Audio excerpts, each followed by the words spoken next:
Hi, welcome to my very first full-fledged YouTube video here today. If you haven't checked out my TikTok, I have a lot of 10-minute videos on there talking about theory, talking about requintos, bass, bajo loche, tolo loche, anything regional mexicano in English for those of y'all who struggle with Spanish, don't speak it fully, or can't understand all the tutorials that are already out there.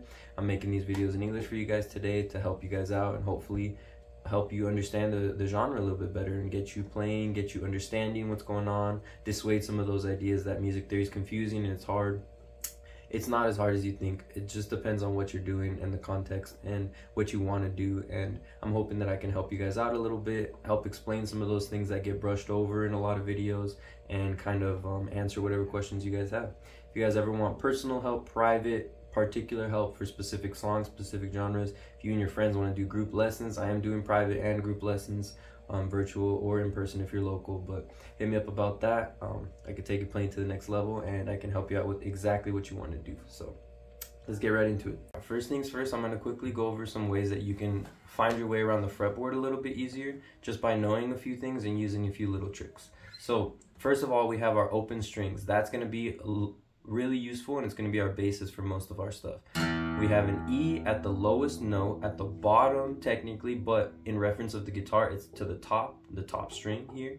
So we got the E, we got an A, a D, a G, a B, and another E, an octave E, a higher octave, but the same E note. So after these notes you need to learn the order of the notes and what a half step and a whole step is. So a half step is going from one note like E to the next note that comes next, and that would be F here. It goes in the order of the alphabet, and every single note has a sharp or a flat in between each letter, except for E and for B, or B and E. That's just how it be. That's one way I remember it. And so E does not have a sharp, so one half step or one fret would take us to F. Another half step would go up to F sharp. Another half step would take us to G sharp. But a half step back from G will also get us G flat. So G flat and F sharp are the same note. They're enharmonic. It depends on the key that you're in, which one you're going to use, because you want to use in a key signature or in a major scale, one of each note in the alphabet, accounting for the accidentals and making sure there's enough half steps and whole steps in the key. And we'll get to that in a second. But as long as you know the open string and you know A to G is the notes in English, or La to Sol, or Do, Re, Mi, Fa, Sol, La, Si, and right back to Do, then you know where to find your notes because you can count up from the open string. E, F, F sharp, G, G sharp, A sharp, B. B doesn't have a sharp, so we go straight to C, C sharp, D, D sharp, back to another E. The 12th fret is another octave of our note, our open note. So E and E are both found open and on the 12th fret. And so, once again, everything above the 12th fret is going to be the same thing as fret 1 and beyond. So F is here, but it's also right after the 12th fret on the 13th fret. It's another cool trick. Also, anything on the 5th fret, like here, this A is going to be the same as the open string underneath it. A and the open A, D and the open D. And how do we know this is a D? Because A sharp, B, C, C sharp, D. There you go. Another really cool tip for finding all of the natural notes that aren't sharp and just all of the regular letters in the alphabet is on the dots. I don't have a dot here on the the fretboard, but on my neck I do. And almost all your guitars will have dots on the top of the neck or on the fretboard. So on those dots is where we find the natural notes. If we play on the A string on this 3rd fret here, or the first dot that we see, that's going to give us a C note. C, because obviously, like I just counted up, A sharp, B, C, right? And then in between the dots is where we're going to find our sharps for some of the notes. Some of them won't, but C is going to be here. And if we go up a whole step to the next dot, we have D, and then we have E. It goes in the order of the alphabet, and we're just skipping over the sharps. But this also Do, Re, Mi, and you can go a half step up to Fa, or you can go down here to the other dot on the D string, and that's another place to play Fa. And then you have Sol, La, Si, and then a half step takes you right back to Do. Do, Re, Mi, Fa, Sol, La, Si, Do. All the notes that are in C major or Do mayor. That scale is the exact same as, they're just different places. They're just found in different locations. You can find all the notes in so many different places, even very close by. And that's how we build chords, and that's how we learn to play scales in different positions, and that I will get into very soon too. But those are very, very important things, as well as the octave shape, which will help you find the octave or higher octave, the higher sounding version of that same note in another spot very close by. So anywhere you have a note here, like C, you jump 2 frets and down 2 strings, and that's the same note, an octave higher. And if we do the scale, we end up on that higher octave of Si or Do.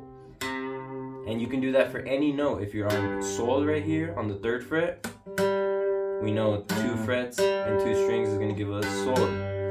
And like I said, Do, Re, Mi, Fa, so you have a Fa right here, but that also means if you go up 2 strings and back 2 frets, you have a Fa right here as well. So you already know 2 places to find Fa, 2 places to find Sol, A or La. And then once you get down to here, because of the B string, you have to shift over everything 1 fret. And so you're going to do 3 frets for the octave when you're going onto the B string. If you do 3 frets, it's not, or 2 frets, it's not going to sound right. You have to do 3 frets. That's going to be the octave right there. Even when you're going from the G to the E, because of that B string, you have to shift it. So those are really good, easy ways to find every single note on the fretboard, and then you can start getting into playing your major scales. So a lot of people think that the major scale is really hard to learn, and there's a lot of different major scales for every different note, and there's different scales that you play here and here and here, and that's not the case. The major scale is the basis of pretty much all of Western music theory, and everything almost branches off from the major scale. So if you can learn the major scale and you understand why it's not as difficult as you think, you're going to realize that you learn so much just from this one scale. So the major scale, first of all, what is a scale? A scale is just taking a root note or a tonic, the 1 of whatever key you want to play in. 3 here would be in G, right? So this, if we want to play the G major scale, we have to start on G and we have to end on the other octave G. Sorry. And we have to hit every single note in the musical alphabet, accounting for all the sharps and or flats that we would find in that key. And so you don't necessarily have to know that, but it helps in understanding it, because the thing that's cool about the guitar is you can play the same major scale shape on the E string and the A string, and it'll give you the exact same major scale for any key. Just starting point is what matters, the context. Wherever you put your middle finger, that's going to be the key that you're playing in. So if we wanted to do G major, we'd put our middle finger on the G note, and we're going to follow this pattern. 2, 4, 1, 2, 4, 1, 3, 4. If you're keeping a finger to a fret, because we can play this anywhere, we want to think about it as our finger position, as a pattern that we can use anywhere instead of thinking about fret numbers. Because if you got to memorize that G major is on the 3rd fret, 5th fret, 2nd fret, and then you have to think about, well, it's also over here on the 10th fret, 12th fret, 11. Don't think about it like that, because you can think about the pattern. Same exact shape, just in 2 different places. You're just finding a new starting point. So memorize the pattern, memorize the shape as middle pinky if you want, index middle pinky, index ring pinky, or 2 4 1 2 4 1 3 4. And that shape will give you all of the notes that are in the key of G major. If we move that shape up to A, same exact thing. Those are all the notes in A major. If you don't believe me, look it up. What is the scale for A major? What is the major scale for A? It's going to give you this shape as one of the positions.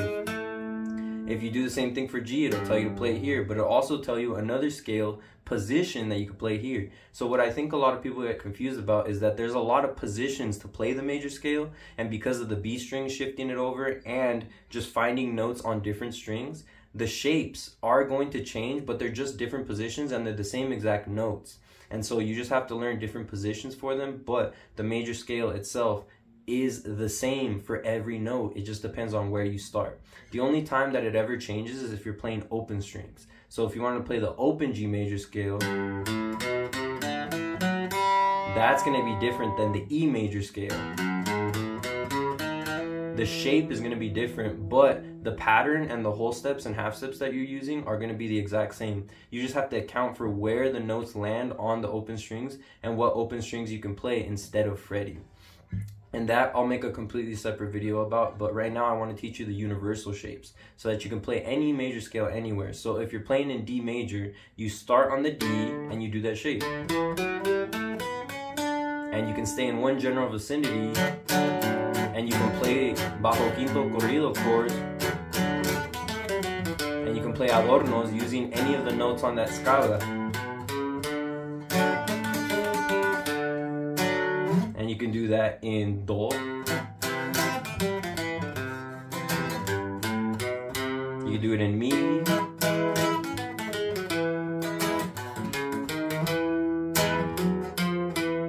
You can do it in any tono. You just have to know what scale to use, what shape to use, and where you're at.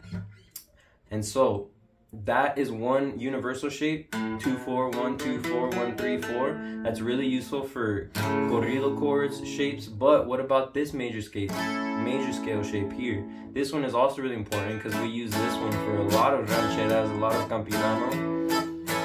And the shape here is going to be, you're using your ring because that's your root for the bajeo, but that's technically going to be your 4. So that would be 4, 1, 3, 4, 2, 4, 1, 2.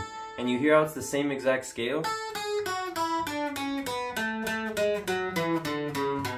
It's just a higher octave. All of the notes are in higher in octave. So it's just the same exact notes in a different place because they're higher and because the B string and because of everything. But it's the same exact scale. So you're not learning a new scale, you're just learning a new position. So that's one you could play around the corrido chorus.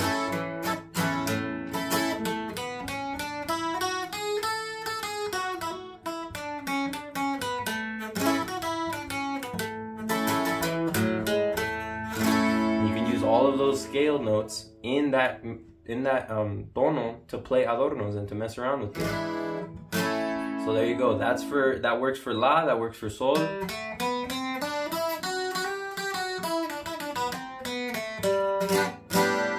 That works for fa, but because of the open strings you can't go back. So you're gonna do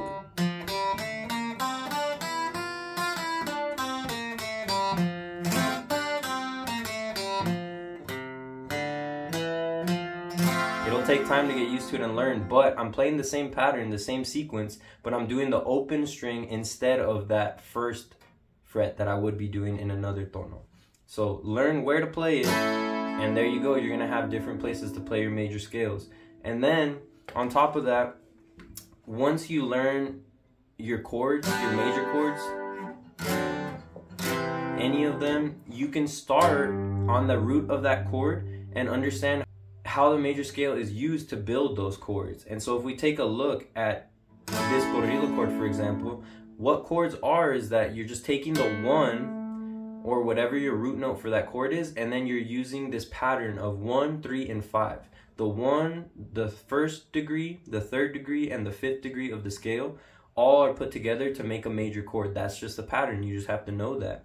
1, 3, 5. So if we take this scale here, 1 is our A, 1, 2, 3. The scale is going to have a scale degree. There's 8 notes from 1 to 8. 1, 2, 3, 4, 5, 6, 7, 8. So our 1, 1, 2, 3, our 1 and our 3, 3, 4, 5, and our 5. That's what's going to give us a major chord. And we can play an octave of our root too. So if we wanted to play an A major, we would play our A, our 5th, our octave, and our 3rd. It's just a higher octave, so that's what gives us this A bar chord. And if we go down to the corrido chord too, it's the same thing. We have our root A, 1, 2, 3. Our 3rd is being played there. 1, 2, 3, 4, 5. Our 5 is being held down here, and we're playing a higher octave A. 1, 3, 5, repeating octave. That gives you your major chord right there. And minor chords are the exact same, 1, 3, 5, but the 3 is flattened, 1 half step. So what we have here is 1, 2, 3. This major third gets turned into a minor third, and that's a flat 3, and that gives us an A minor, root, flat 3, 5, and octave. There's your minor chord. And that works for any shape, whatever shape you're playing. If you're playing here, that third, you just lift your middle finger, and that gives you an A minor. Instead of the happy A major, you have sad A minor. So that is another really important thing too. And when you're in the key of A major or any key, all of the chords that you have available to you follow a really important and easy pattern as well. And so your 1 is going to be a major chord. That's going to be your primera. That's always going to be major. And you're playing in the key of A major, your A chord is a major chord.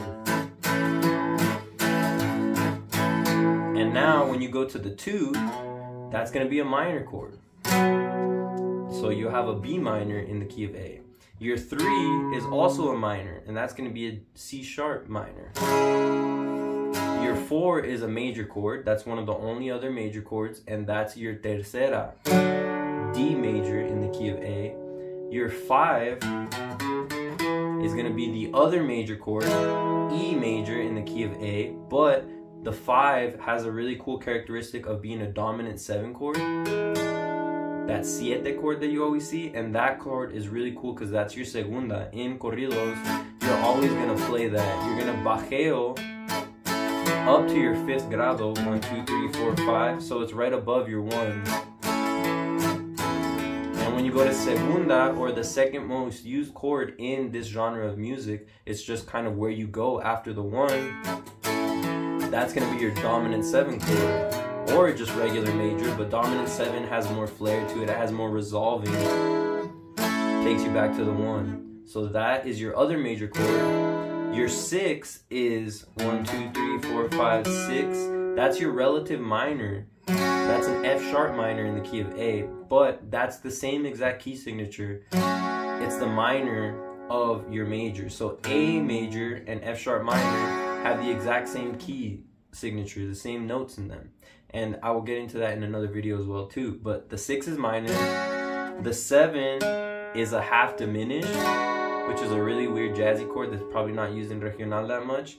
But that's half diminished, takes you right back to 1. So you have major, minor, minor, major, major 7, minor, half diminished, major. That's the pattern for any major chords. So when you're in the key of G major and you're thinking, man, I like this key, I want to write a song with it, but all I got is this G major. What can I play with it? Maybe the 3 minor? Ooh, I like that, yeah. What would come next? What do I feel like? It sounds cool. Do I want to go up or do I want to go down? Maybe down to the 2? Yeah, that sounds sick. Maybe I'll go up to the 5. And that'll take me right back to the 1.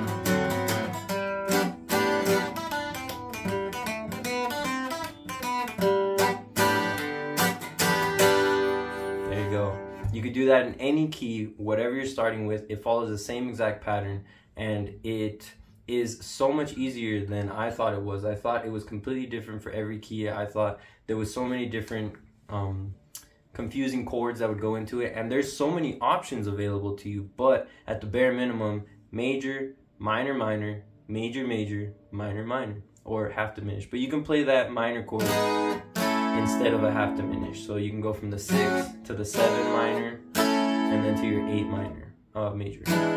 But yeah, that's basically it. I know that was a lot to go over, and I know I skimmed over a lot of stuff at the end, but I'm pretty sure this video is getting fairly long now. But hopefully that was very useful and kind of taught you something that you didn't know already. I have a lot of videos on these topics already on my TikTok. If you want to browse through that, comment, ask for anything if you want any particular videos done. I'll be doing a lot more detailed videos here on YouTube as well, so thank you so much, and let me know if you guys need anything else for sure.